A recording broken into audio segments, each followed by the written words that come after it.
ये गठबंधन महमूद पराचा जी, बाबा साहब भीमराव अम्बेडकर के पोते भीमराव यशवंतराव अम्बेडकर और यहाँ पर राजेंद्र पाल गौतम और बहुत सारे हमारे हजरत साहब, यहाँ पर तौकीर रजा साहब, सभी ने आज। मुझे पूरी उम्मीद है, मैं तौफीक रजा साहब से इस बात पे बिल्कुल सहमति रखता हूँ कि ये इस चुनाव को जीतने के लिए, ये अगर जो लोग पुलवामा करवा सकते हैं वो चुनाव को जीतने के लिए क्या पता कितने लोगों को मरवा दें, कितने दंगे करवा दें, ये कुछ नहीं पता किसी का इनका। ये गठबंधन टेम्परेरी नहीं है, ये परिवारिक है। परिवार तौर पे सभी परिवारिक तौर पे इकट्ठे होंगे, चलांगे, तन मन धन देना करांगे, ना किसान नू मरन देवांगे। ना भरोसा कैसे है कि पिछली बार का 300 पार तो 300 पार आ गई, अब वो कह रहा है 400 पार।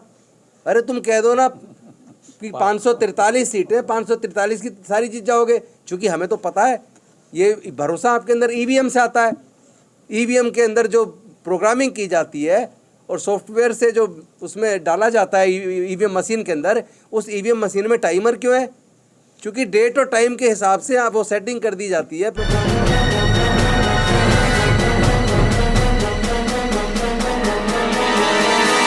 मीडिया वॉइस, आपकी आवाज। हमारे राजकुमार सैनी साहब, सभी मीडिया के उन बंधुओं को हमारा नमस्कार जो लोग देश हित में काम कर रहे हैं। अन्यथा आज मीडिया, जुडिशरी, शासन, प्रशासन, जनता का भरोसा इन एजेंसियों पर, इनके ऊपर नहीं रहा, चाहे वो चुनाव आयोग है, कोई भी एजेंसी है सरकार की। लेकिन जो सेकुलरिज्म के पक्षधर हैं, जो इस देश में पढ़ाया गया वो हुआ नहीं, जो हुआ वो पढ़ाया नहीं गया।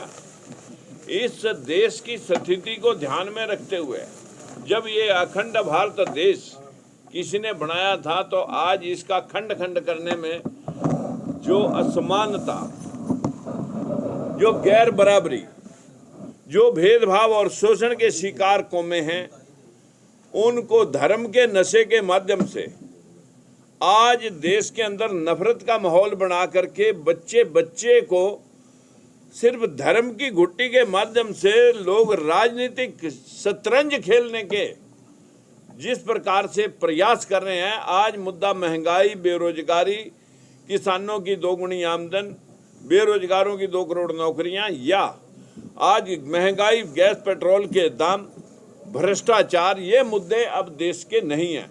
अब मुद्दा है देश का राम भद्राचार्य वहीं उस दिन प्राण प्रतिष्ठा वाले दिन बीमार हो गया, तुरंत अस्पताल ले गया क्योंकि उसे राम पे भरोसा नहीं रहा। मित्रों, आज इस देश को रोजगार चाहिए था, बराबरी चाहिए थी, सिमिलरिटी चाहिए थी। हमारा आप सब साथियों के माध्यम से जो निष्पक्ष मीडिया आज यहाँ पर मौजूद है, हम आपको सैल्यूट करते हुए आपका के आभारी हैं कि देश की वो दुखती रगें जिसमें आज बैकवर्ड क्लासेस की हिस्सेदारी 52% की जगह आज 60% यूपी में निकला।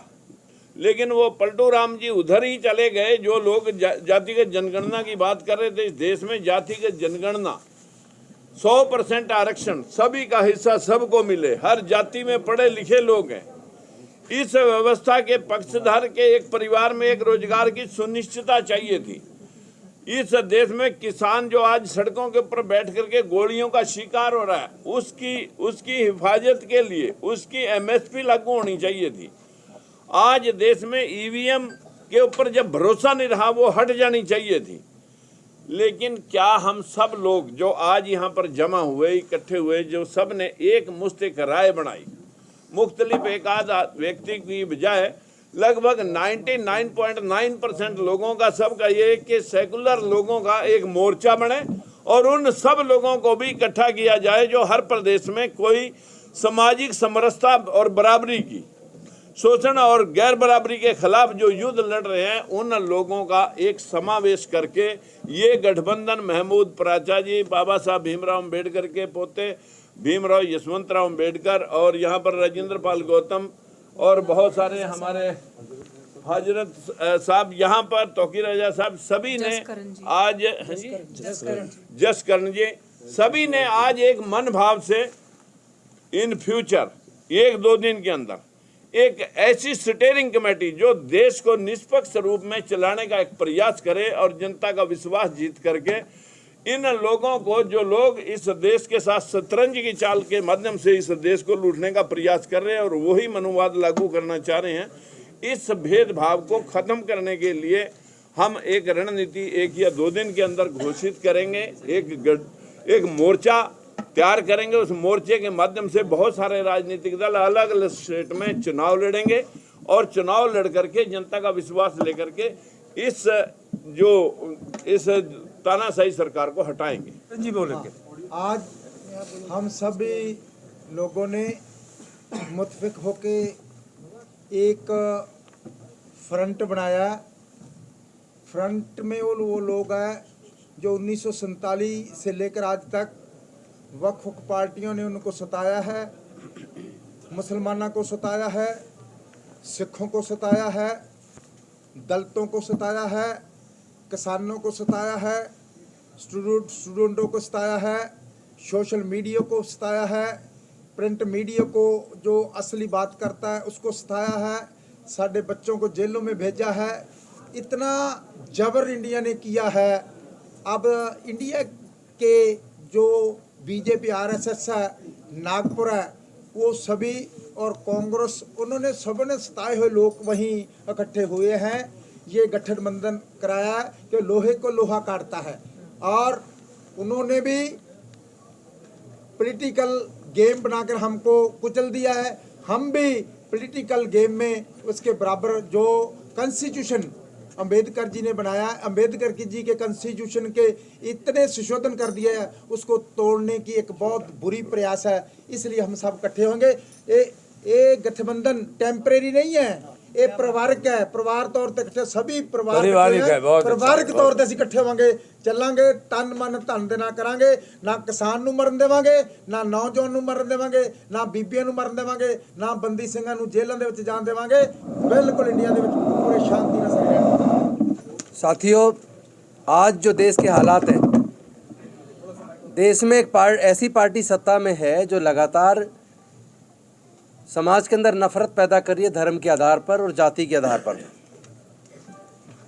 और वो देश की सारी जांच एजेंसियां, income tax, enforcement directorate, CBI आदि का इस्तेमाल विधायकों को डराने में, तोड़ने में, पार्टियों को तोड़ने में कर रही है। और अभी एक ऐसा चौंकाने वाला आंकड़ा आया, ऐसी 30 बड़ी कंपनियां हैं जिनके खिलाफ सीबीआई, इनकम टैक्स और ईडी ने जांच शुरू की और उसके बाद उन 30 कंपनियों ने 335 करोड़ चंदा बीजेपी को दिया।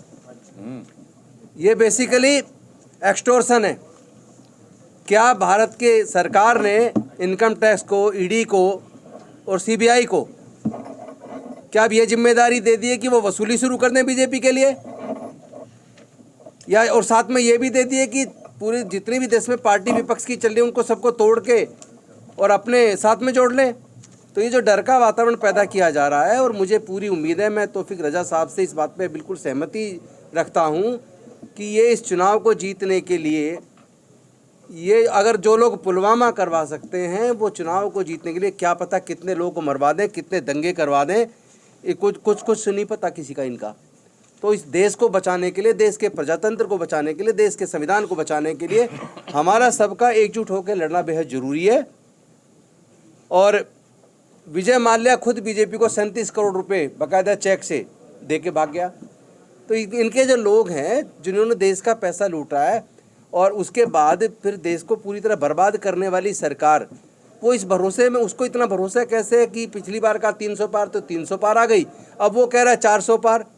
अरे तुम कह दो ना कि 543 सीटें, 543 की सारी जीत जाओगे। चूँकि हमें तो पता है, ये भरोसा आपके अंदर ईवीएम से आता है।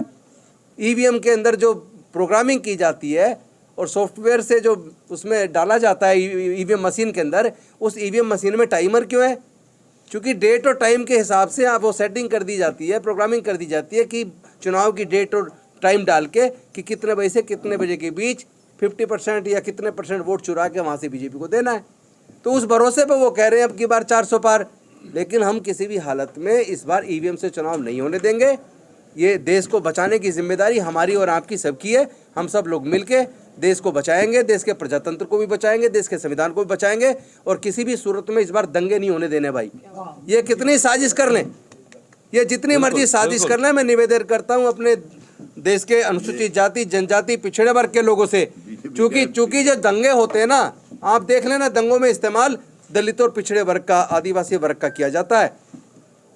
जो वो लोग बड़ी बड़ी कुर्सियों पर बैठे हैं, जिनके परिवार से लोग सुप्रीम कोर्ट, हाई कोर्ट में जज हैं, जिनके परिवार मंदिरों के अंदर पुजारी हैं, जो लोग सारी बड़ी कुर्सी पे बैठे हैं, उनके बच्चे कभी आपको दंगे में नहीं मिलेंगे, धार्मिक जुलूस में नहीं मिलेंगे। तो यहाँ जो इस्तेमाल किया जा रहा है देश के दलितों, पिछड़ों, आदिवासियों का किया जा रहा है, तो मरने वाले भी है, मारने वाले भी है, जेल जाने भी है वाले भी है, और वो लोग अपना आराम से शासन कर रहे हैं, सारे देश के संसदों पे कब्जा करके बैठे हैं। इसलिए इस बार किसी भी कीमत पे बेवकूफ़ नहीं बनना। अपने बच्चों को ऐसी धार्मिक जुलूसों में मत भेजो, अपने बच्चों को ऐसे दंगों में इस्तेमाल मत होने दो। ये मेरी आप सबसे हाथ जोड़ के निवेदन है। धन्यवाद।